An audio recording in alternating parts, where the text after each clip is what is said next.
Hello friends, உங்களுக்கான வசனம் இன்றைக்கு என்னன்னு பார்க்கலாமாங்க. இந்த புதிய அக்டோபர் மாதத்திற்குள்ள ஆண்டவர் நம்மளை கிருபையா கொண்டு வந்திருக்கிறாரு.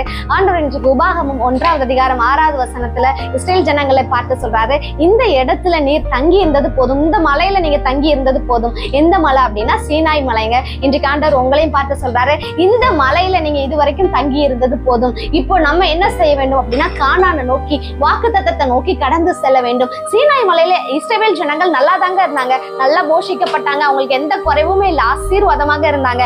ஆனால் நம்மளுடைய லக்கு நோக்கம் என்ன அப்படின்னா வாக்குத்தத்தத்தை சுதந்திரிக்கிறது, வாக்குத்தத்தத்துக்குள்ள நுழைகிறதுங்க. இன்றைக்கு சீனாய் மலையில ஒருவேளை தங்கி இருந்துட்டு இருக்கீங்களா, அங்க நல்லாதான் இருக்கு அப்படின்னு சொல்லி ஸ்டக்கா இருக்கீங்களா? கிறிஸ்தவ வாழ்க்கை அப்படின்றது தொடர்ந்து ஆக்டிவேஷன்லயே இருக்கணும், இயக்கத்திலே இருக்கணுங்க, முன்னேறி கொண்டே போகணும். அதனால இன்றைக்கு லக்கு நோக்கி எந்திரிங்க. ஆண்டவர் உங்களுக்கு என்ன சொல்லியிருக்கிறாரு? சீனாய் மலையில நல்லா இருக்கிற மாதிரிதான் இருக்கும், எல்லாமே கிடைக்குங்க. ஆனால் அந்த இடத்துல நீங்க நிக்கிறது ஆண்டோட சித்தம் இல்ல. இன்றைக்கு அந்த சீனாய் மலையில இருந்து எழும்பி மறுபடியும் அதுக்கு அடுத்த வசனத்துல பாத்தீங்கன்னா அந்த கானானை நோக்கி அவங்க எல்லாரும் பள்ளத்தாக்க நோக்கி அவங்க கிளம்பி போவாங்கங்க. இன்றைக்கு அது போல அந்த கானானுக்குள்ள போக, அதை சுதந்திரிக்க இன்றைக்கு அந்த இடத்துக்குள்ள நம்ம எல்லாரும் கிளம்புவோங்க. இன்றைக்கு இயக்கத்துல வாங்க, ஒரு ஆக்டிவேஷன்ல வாங்க. உட்கார்ந்திருந்து அமர்ந்திருந்து துயரத்துல அந்த மலைக்குள்ள இருந்தது போதும், இன்றைக்கு ஆக்டிவேஷன் பண்ணுங்க. ஆமென். God bless you.